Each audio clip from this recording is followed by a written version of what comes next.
राजकीय महाविद्यालय बीदासर की ई कंटेंट श्रृंखला में आप सभी विद्यार्थियों का स्वागत है। आज हम बीए तृतीय वर्ष राजनीति विज्ञान के प्रश्न पत्र अंतर्राष्ट्रीय राजनीति के अंतर्गत ओपेक संगठन की बात करेंगे।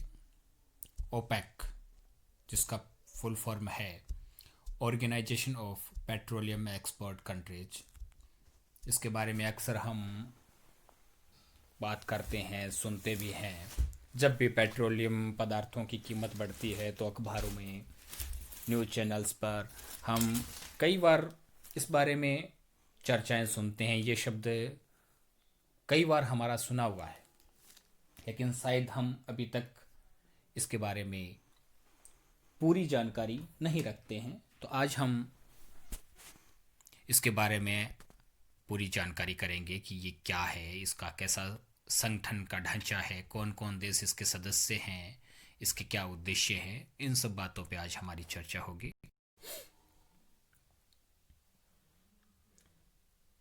अब सबसे पहले हम बात करते हैं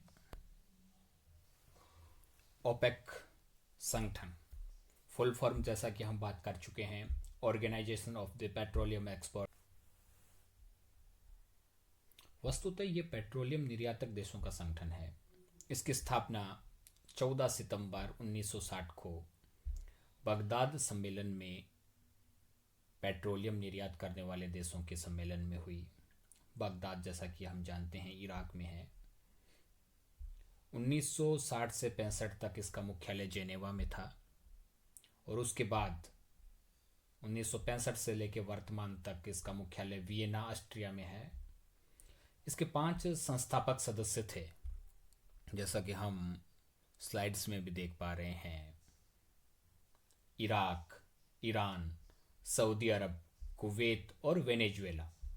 तो इनमें से 4 जो देश हैं वो तो अरब कंट्रीज हैं, खाड़ी देश हैं, और एक वेनेजुएला इनसे अलग है, ये लैटिन अमेरिकी देश है। वर्तमान में इसके 13 सदस्य हैं। हालांकि स्लाइड में हमें 12 दिखाई दे रहे हैं, लेकिन अगली स्लाइड में हम देखेंगे कि इसकी वर्तमान अपडेट, क्योंकि इसके अंदर एक दिक्कत है, ये होती है कि बहुत से देश समय समय पर अपनी सदस्यता को त्याग भी देते हैं, दोबारा भी ग्रहण कर सकते हैं। इस कारण से इसकी कोई एक फिक्स सदस्य संख्या कभी नहीं रही। 5 जो मूल संस्थापक सदस्य हैं वो तो हमेशा इसके सदस्य रहे हैं, लेकिन उसके अलावा बहुत से देश इसके सदस्य बने भी हैं, उन्होंने सदस्यता बीच में त्यागी भी है और दोबारा भी ग्रहण की है। तो वर्तमान में इसके सदस्यों की संख्या 13 है। जैसा कि स्लाइड्स में आप देख पा रहे हैं, ईरान, इराक, कुवैत, सऊदी अरब और वेनेजुएला इसके फाउंडिंग मेंबर हैं 1960 में। उसके बाद में इंडोनेशिया 1962 में इसका सदस्य बना, लेकिन 2016 में इसकी सदस्यता उसकी सस्पेंड हो गई। तो वर्तमान में इंडोनेशिया इसका सदस्य नहीं है। इसी तरह अपने लीबिया इसका सदस्य बना 1962 में, अल्जीरिया 1969 में, अंगोला 2007 में, कांगो 2018 में, जो सबसे नवीनतम सदस्य इसका कांगो है। इक्वेटोरियल गिनी 2017 में, गेबन 1975 में, नाइजीरिया 1971 में और संयुक्त अरब अमीरात 1967 में। इसके अलावा इसमें सदस्यों की प्रवेश के लिए क्या नियम है? तो इसके सदस्यों का प्रवेश होता है, वो 5 संस्थापक सदस्यों के पास एक तरह से हम कह सकते हैं वीटो पावर है। जैसा वीटो पावर यूनाइटेड नेशंस के सिक्योरिटी काउंसिल के 5 जो स्थायी मेंबर हैं उनके पास है, वैसा ही वीटो पावर ओपेक संगठन के 5 मूल सदस्यों के पास है कि उनकी सहमति के बिना, उन 5 देशों की सहमति के बिना कोई भी नया सदस्य इस संगठन में शामिल नहीं हो सकता। अगर वो 5 मूल सदस्य सहमत हैं और उसके अलावा कुल सदस्यों का 3/4 बहुमत है, 75% अगर सहमत है, बहुमत है, तभी कोई नया सदस्य इसमें शामिल हो सकता है। अब इस नक्शे में आप देख पा रहे होंगे कि पेट्रोलियम निर्यातक देशों के संगठन ओपेक का जो निर्यात है वो किस प्रकार का है, पेट्रोलियम प्रोडक्शन है वो किस प्रकार का है। तो इसके अंदर जो आपको नीले रंग में दिखाई दे रहे हैं वो सब ओपेक देश हैं, ओपेक कंट्रीज हैं। उनका पेट्रोलियम जो एक्सपोर्ट है, पेट्रोलियम उत्पादन है, वो नॉन ओपेक देशों की तुलना में 3 गुना है। तो इससे हम समझ सकते हैं कि ओपेक देशों का पेट्रोलियम प्रोडक्शन, पेट्रोलियम निर्यात और पेट्रोलियम मार्केट में कितना बड़ा दबदबा है।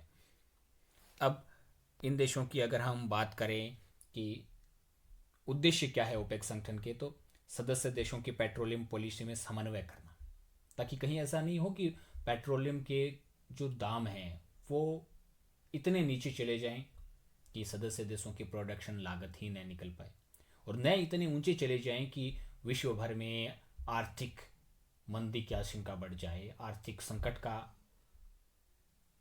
प्रारंभ हो जाए। तो सभी जो वर्तमान में 13 सदस्य हैं उनकी पेट्रोलियम पॉलिसी में समन्वय रखने का काम ओपेक करता है। पेट्रोलियम की नियमित आर्थिक रूप से लाभप्रद सप्लाई सुनिश्चित करना, कि पेट्रोलियम उत्पादों की नियमित आपूर्ति हो और वो आर्थिक रूप से व्यवहार्य कीमत पर हो, न तो प्रोडक्शन लागत से नीचे, लेकिन न सदस्य जो देश हैं उनकी इतनी भी कीमत न हो जाए कि दूसरे जो आयातक देश हैं वो उसको आयात ही न कर पाए। उत्पादकों एवं निवेशकों के हितों की रक्षा, जो भी इस क्षेत्र में निवेश कर रहे हैं उन निवेशकों के हितों की रक्षा होनी चाहिए और उत्पादक देशों के हितों की भी रक्षा होनी चाहिए। मूल रूप से ये काम करता है कि कितने पेट्रोलियम उत्पादन की वर्तमान में आवश्यकता है, डिमांड एंड सप्लाई, उसके बीच में गैप को कम करने का ये काम करता है। कई बार जब अंतर्राष्ट्रीय मार्केट में तेल की मांग बढ़ जाती है तो ओपेक कंट्रीज क्या करते हैं, अपना प्रोडक्शन बढ़ा देते हैं। उस प्रोडक्शन बढ़ाने में भी सबको अपना अपना हिस्सा बढ़ाना होता है कि कौन देश कितना प्रोडक्शन बढ़ाएगा अपने कोटे के हिसाब से, और जब मार्केट में मांग कम हो जाती है तो कितना कितना सभी देश मिलके घटाएंगे प्रोडक्शन, ताकि डिमांड एंड सप्लाई के बीच में गैप नहीं रहे।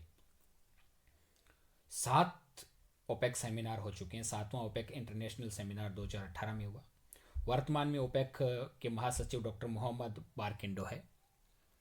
ओपेक कंट्रीज को आप इस तरह से देख सकते हैं इस नक्शे में: Iraq, Libya, Algeria, Venezuela, Ecuador, Nigeria, Gabon, Angola, और ये अपने खाड़ी देशों में जो इसके संस्थापक सदस्य हैं 4, इसके अलावा यूनाइटेड अरब अमीरात है, संयुक्त अरब अमीरात।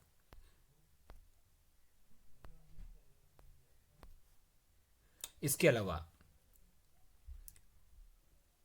इस नक्शे में भी आप ओपेक के सदस्य देशों को अच्छे ढंग से देख पा रहे होंगे। तो कुल मिला के हम इस स्लाइड में, नेक्स्ट स्लाइड में हम देख पा रहे हैं कि इनके जो झंडे हैं ओपेक देशों के, एक समय में इनके 15 सदस्य देश थे, लेकिन बाद में 2 देशों के इससे बाहर होने के बाद वर्तमान में सदस्य संख्या 13 ही बची है।